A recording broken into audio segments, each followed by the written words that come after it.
Hey, what's up, BookTube? Welcome back to the channel. Now, I'm in the middle of deconstructing my apartment right now, preparing for a move. You might see that I dismantled my loft bed that was above my secondary desk. It's over there. But I wanted to stop and check in with a book that I finished 2 days ago. And that book is Neal Stephenson's Termination Shock, published in 2021. So one of Stevenson's more recent novels. I think he just put one out called Polo Stand, but I think this was the one right before that. And Neal Stephenson is a popular thriller, science fiction, cyberpunk writer. You probably know him from 1991's Snow Crash, or Seven Eves, which is like 2015, 2014, 2015.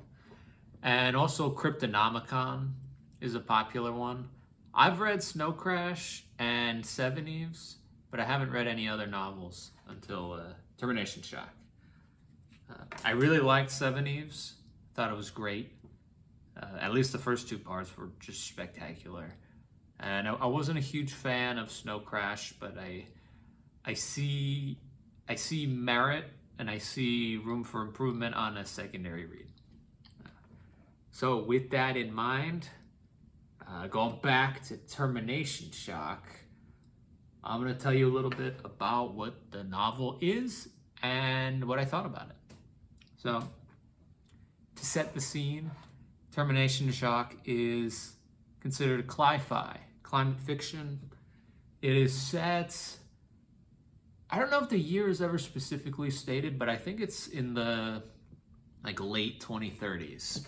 So, like a decade or two in the future of 2021 when Stevenson published the book.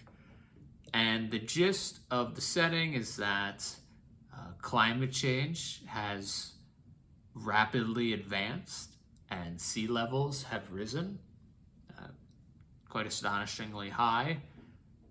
So that means that territories in lower sea level elevations are in danger.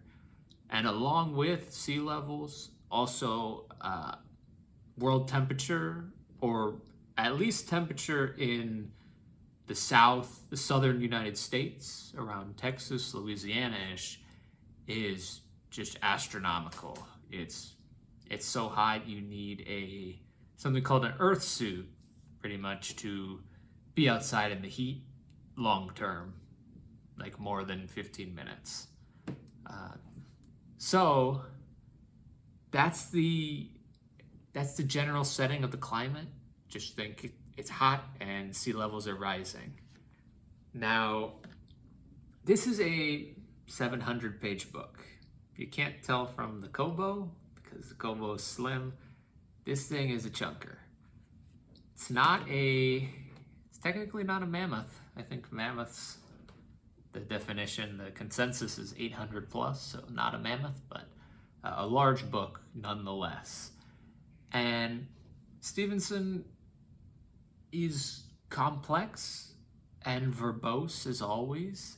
There's a lot of different moving parts, but the main point of the story is that there's this rich oil man from Texas named T.R. Schmidt. He's also a YouTube personality called T.R. McHooligan. Classic Stevenson, just strange weirdness. But T.R. Schmidt, he's wealthy and he wants to fix climate change. So he devises a method of solar geoengineering to try and fix the worsening climate. Now, solar geoengineering basically means that the sun has rays and heat comes down with the rays, and that's how our planet is warmed. Solar geoengineering says we're gonna either like block or reflect some of that sunlight so that it's cooler. Now, there's a few different ways you could go about this, and the way that Stephenson picked for this novel, it has been theorized about, and it is replicable from natural phenomena. That is introducing sulfur into the stratosphere. Sulfur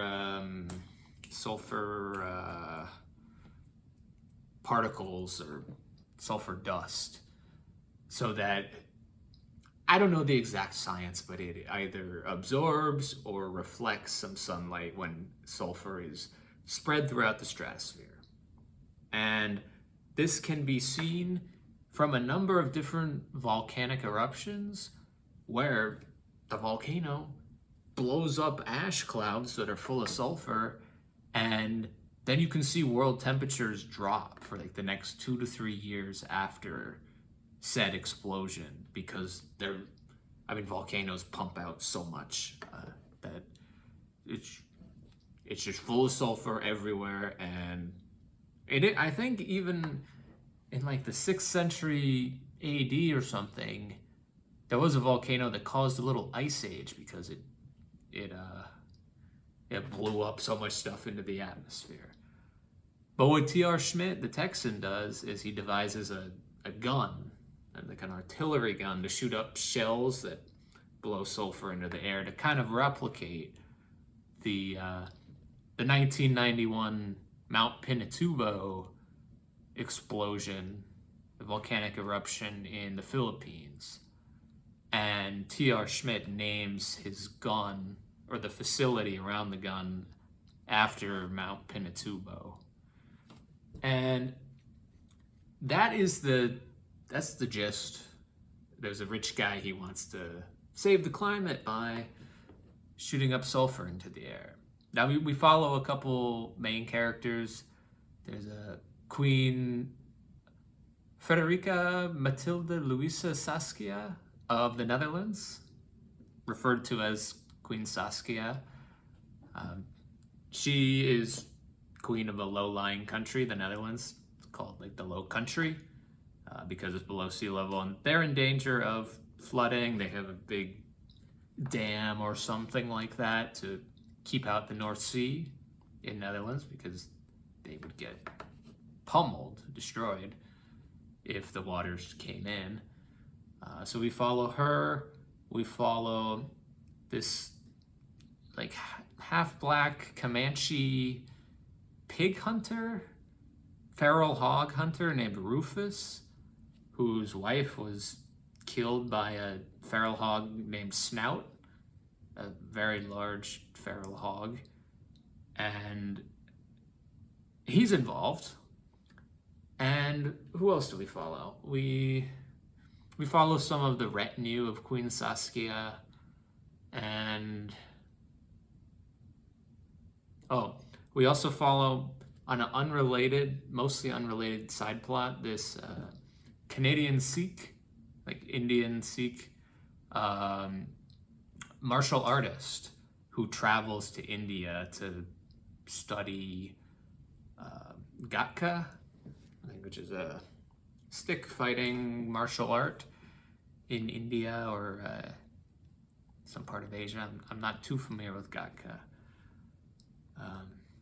But this guy, the Sikh Laks, Laks, he travels up to basically the area between China and India and like Tibet-ish, which is actually called the line of actual control, where there's skirmishes between China and India.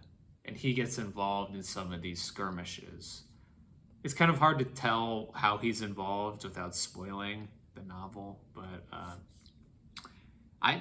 I learned that the line of actual control is real, and there's actual contention there in this like no man's land between China and India. So yeah, those are the main characters.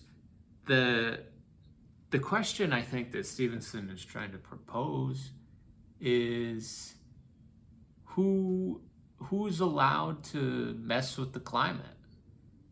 if you think you can fix the climate, like, are you allowed to just go do it? Or does it need to be legislated? Do heads of state like Queen Saskia have to lead the charge? Or do oil barons have to lead the charge? Or should China, India, USA, Russia, who gets to decide? The United Nations? They're useless. Who gets to decide? And if climate is altered, that means that there's a lot of ramifications for what happens around the world. Say something that happens in Venice might not be good for the Punjab in India. And how do you make it so that different areas of the world don't like adversely suffer for somebody else getting saved from climate change? And I thought those were good questions. And then the other question relating to the title of the book, Termination Shock, is that, well, to preface, Termination Shock is the matter of, once you start solar geoengineering, what happens if you just cut it off? What happens if you stop? And will that be catastrophic to just have a half measure? And I thought that was really interesting too, because this guy builds a climate weapon pretty much, and people are trying to stop him. So what happens if he gets stopped? Like, will the weather become worse? Will the climate become worse? So those are all great questions to pose, I think, for a big, thick novel. Unfortunately, Stephenson didn't really answer the questions, or he didn't even give his point of view on the questions. There was no real morality question involved with, or morality answer involved with what he was posing. The whole thing, I think it got away from Stephenson. I think the novel got away from him. I think it got too big. I think he didn't know how to finish it up. The last 600 pages kind of dragged for me. I wasn't a huge fan of this book. The story itself, if you zoom out, I think it's great. I would have loved to have read a better version of this. But the characters are weird. There's way too many that we follow for a short time that get lengthy backstories that don't end up coming to a valuable fruition in terms of impact on the novel. It's just like these people happen, and they get a 10-page backstory, and then they happen out of the picture. It's like, why would you could have cut 300 pages? And I've read Neal Stephenson writing that I love, and I wish there were 300 more pages. So it's not just that I'm hating on Neal, it's that this specific novel, the writing felt lazy, or lazier than I'm used to for Stephenson. He's no literary expert to begin with. Seems like he's more of an ideas guy. But yeah, even a lot of the sentences I could tell were sloppily created, and he kept trying to convey modern memes into the narrative. It's like, you don't need to do that, Neal. I don't have any examples right now, but just, gosh, I should have written down the examples, so that's my bad. But yeah. Anyways, that's my thoughts for Termination Shock by Neal Stephenson, his climate fiction thriller, science fiction novel from 2021. I wish I could recommend it, but I really can't, because it's overlong, and unless you're trying to be a Stephenson completionist or you want to get a good grip on modern climate fiction, I can't really recommend this one at this time. But to each their own. I know a lot of people really like it. A lot of people think it's prescient. If you're interested in solar geoengineering, you might also like some of this book. So, yeah. Termination Shock, Neal Stephenson. Anyways, I'll talk to you guys later. I still got like a week until I move out, so maybe there will be 1 or 2 more videos in this slowly emptying apartment. Talk to you later.